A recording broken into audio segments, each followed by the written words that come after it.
लोकशाही एवं लोकतंत्र की यात्रा, इसको एक आसान भाषा में कहा जाए तो पदाधिकारी और जो ग्रामीण होते हैं या जो यहाँ की जनता होती है उनके बीच की बात यहाँ होने जा रही है। नमस्कार, आप देख रहे हैं न्यूज नेशन भारत में अखिलेश कुमार, रांची झारखंड से। आज मैं इस विषय पर, एक बहुत गंभीर विषय है, उस पर वार्तालाप करने के लिए एक जगह बैठे हुए हैं नामकुम में। सबसे पहले हमारे बीच में बैठे हुए हैं सर्वेंद्र प्रताप सिंह जी हैं, जो नेहरू युवा केंद्र के डिस्ट्रिक्ट हेड है। सर, स्वागत है इस चैनल में आपका। बहुत बहुत धन्यवाद। पूछिए आप।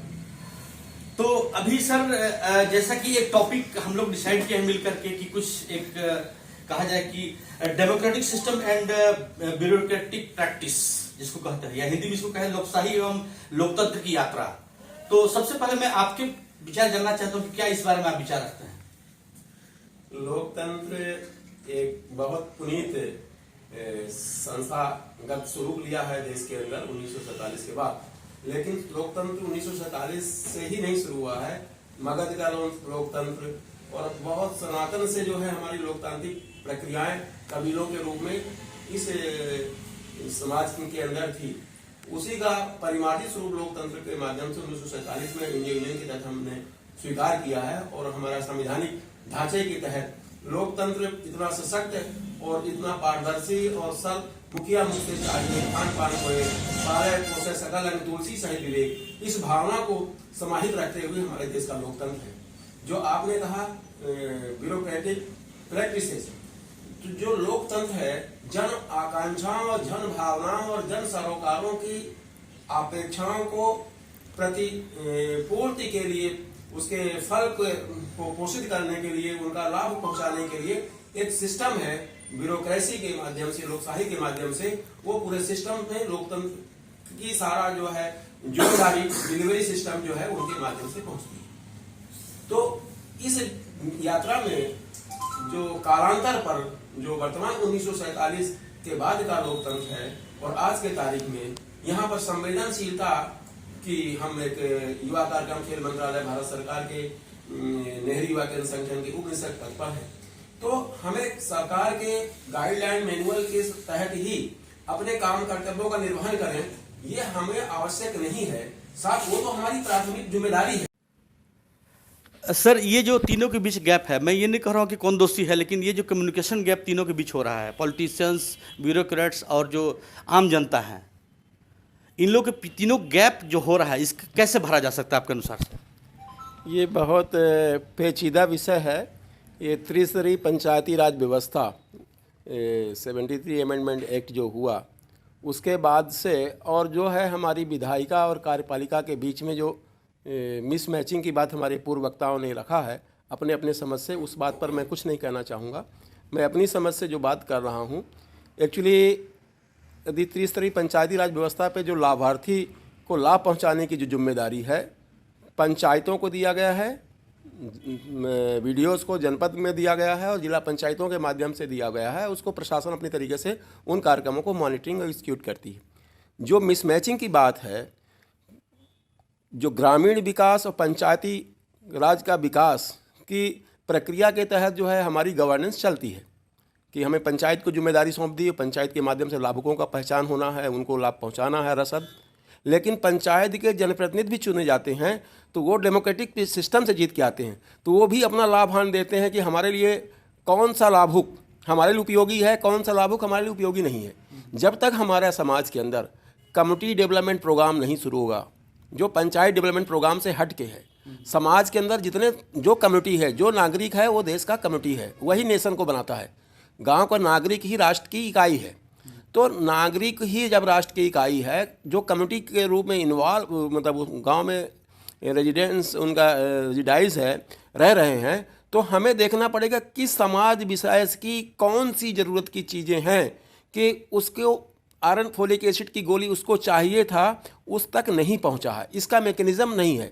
किस समुदाय विशेष के किस वृद्ध को क्या काम ज़रूरत है, उसको किस दिन भोजन शाम का है या नहीं है, उसकी जानकारी का मैकेनिज़्म है। समाज सेवियों में बहुत सारे कम्युनिटी ऑर्गेनाइजेशन और कम्युनिटी वर्कर जो हों, जो पंचायत से हट के किस वार्ड को किस पंच को फायदा होगा या नुकसान होगा, उससे हट के समाज के वास्तव में जो नीडी हैं उसके डेवलपमेंट के लिए काम करेंगे।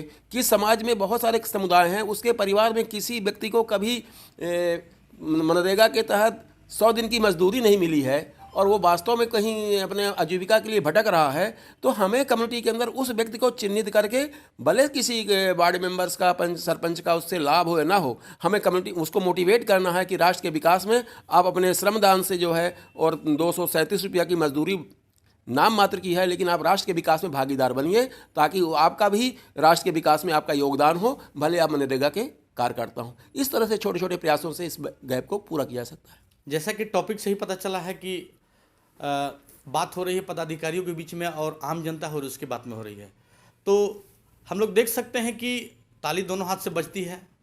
हम ये नहीं कह रहे हैं कि जनता ठीक है, ये भी नहीं कह रहे हैं कि हम पदाधिकारी ठीक है। गलती कहीं न कहीं दोनों तरफ से है, और ये गलती का कारण कहाँ है इसको भी जानना होगा। अगर देखा जाए तो यदि किसी की गांव में देखा जाए तो बहुत तरह की योजनाएं आती हैं। योजना का लाभ कितने लोग लेते हैं? यदि आप गांव में जाते हैं लोगों से बात करते हैं कि आपको फलाना चीज़ का लाभ मिला कि नहीं मिला, कुछ लोग बोलते हैं मिला, कुछ लोग बोले नहीं मिला। बहुत सारे ऐसे योजना है जिससे युवाओं को जोड़ा जाता है, लेकिन अगर देखा जाए तो आज के युवा जो है बहुत सारा काम को करना पसंद नहीं करते हैं। एक तरह देखा जाए तो मैं युवा को नहीं कह रहा हूँ कि वो मतलब ये इस तरह से हो गए हैं, लेकिन ऐसा देखा जाता है अक्सर कि जिन युवाओं को कुछ रोजगार से जुड़ना चाहिए, वो कहीं न कहीं आज सोशल मीडिया से ज़्यादा जुड़ करके और उसकी तरफ अपना कैरियर देखते हैं, या तो अपना समय की बर्बादी करते हैं। तो सरकारी योजना का उनको कहाँ से लाभ मिलेगा? दूसरी बात, अगर ब्यूरोक्रेट्स की बात करें, लोकशाही की बात करें, पदाधिकारियों की बात करें, तो पदाधिकारियों की अपनी मनमानी है, वो अपने तरीके से सब कुछ करना चाहते हैं। और इन दोनों के बीच का जो गैप है, इन दोनों के बीच का जो फायदा जो है, वो नेताजी लोग जो है पॉलिटिशियन से वो उठाते हैं, जो कि इसका बीच का फायदा उठाते हैं। पदाधिकारी लोगों को कुछ निर्देश देते हैं और आम जनता के बीच कुछ और बताते हैं, और उसके बाद है नहीं तो आम जनता के इसका लाभ मिल पाता है और नहीं तो और लोग। हम इसी विषय पर कुछ और बात करते हैं कि सर ये क्या कहना चाहेंगे इसके बारे में आप, जो इस तरह से घटना हो रही है उसके बारे में? देखिए, जो भी राजनेता हैं आज के डेट में, चाहे हम अपने झारखंड की ही बात कर लें, तो ये लोग सिर्फ अपने मतलब के लिए काम करते हैं। वो दबाव डाल करके प्रशासनिक पदाधिकारियों से गलत काम भी करवाते हैं। ये सबसे बड़े दुखद बात है अपने झारखंड के लिए, तो क्योंकि बहुत सारा चीज़ें हैं, जैसे प्रशासनिक पदाधिकारी अगर नॉर्मल तरीके से किसी में विषय वस्तु को जांचने का या उसको जानने का प्रयास करते हैं, तो किसी न किसी का दबाव आ जाता है कि इस काम को ऐसे नहीं करना है। ये गलत है, क्योंकि जनप्रतिनिधि जनताओं की तरफ से होना चाहिए, न कि अपने तरफ। जनप्रतिनिधि अगर जनताओं के हित की बात करते हैं तो लगता है कि जो गैप है, दूरियां है, वो सब खत्म हो जाएगी और लोगों को ये लगेगा कि ये हमारा प्रतिनिधि है। आज के डेट में वो विपरीत हो गया है कि हम अपने नेता को अपना नेता नहीं बोल सकते हैं, क्योंकि वो हमारी जनताओं के हित पर बात ही नहीं करते हैं। आज झारखंड का ले लीजिए, जितने भी वैकेंसियाँ निकल रही है, हर में कोर्ट होता है। अरे आप पहले ही बना लीजिए कोई ऐसा नियम जिसमें कोर्ट नहीं हो रही है। आज हर विषय पर विवादित हो रहे हैं। एक नेता दूसरे नेता की बुराई करता है, वो नेता ये नहीं सोचता है कि जनता का हित में से छुपा हुआ है, वो सिर्फ अपना पॉलिटिकल लाभ के लिए कर रहे हैं। ये गलत है। अगर ये ख़त्म होगा तो प्रजातांत्रिक देश में अच्छे लोग भी आएंगे और जनता का हित भी होगा। धन्यवाद। हमारे बीच में प्रमोद कुमार जी समाज सेवी मौजूद हैं। सर, स्वागत है इस चैनल में आपका। Thank you. क्या कहना चाहेंगे लोकशाह और लोकतंत्र की यात्राएं, इसके बारे में क्या कहना चाहेंगे? सबसे पहले तो आपके चैनल को धन्यवाद कि ऐसा गंभीर विषय पर आपने प्रश्न रखा है, लेकिन कुछ पेशेंस से, धैर्य से सुनेंगे तो अच्छा लगेगा। सबसे पहले मैं उद्धृत करूंगा बाबा साहेब का वह लाइन जिसमें उन्होंने कहा था, किसी भी लोकतंत्र के लिए, मैंने जब वह संविधान सभा को संविधान जो लिखा गया था वह सौंप रहे थे, उस समय का यह घटना है कि वह तब तक अच्छा नहीं होगा जब तक उसका अक्षरशः पालन नहीं होगा। कहने का मतलब है, अगर कोई भी कानून या धारा गलत है तो उसका ईमानदारी से जब तक पालन नहीं होगा तब तक उसका निगेटिव पॉजिटिव पता नहीं चलेगा, अच्छाई बुराई नहीं पता चलेगा। उन्होंने उद्धृत किया था। एक पक्ष ये हो गया। दूसरे पहलू पर हम आते हैं। आप नौजवान साथी हैं, आप ध्यान दीजिएगा, आज़ादी के वक्त में या आज़ादी के पहले एक भारत में ही एक तत्व ऐसा था जो अंग्रेजों का पिछलग्गू होकर उसका टैक्स वसूल करके सरकार को देता था।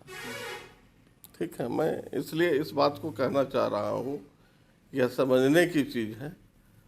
और जब भारत आज़ाद होता है,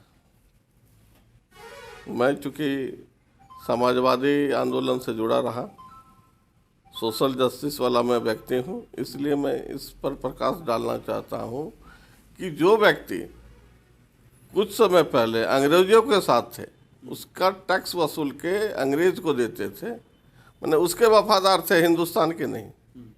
भारत आज़ादी के बाद तथाकथित रूप से उन्होंने पाला बदला, चूँकि भारत आज़ाद हो गया, अब तो सरकार में हमको जाना है, तो बहुत सारे येन केन प्रकार वो अपनी जगह ऐसी जमींदारी ताकत जो हुआ या अंग्रेज पोषक तत्व जो हुआ वह ट्रांसफ़र हो गए अब भारत आज़ाद होने के बाद यहाँ पर सत्ता में।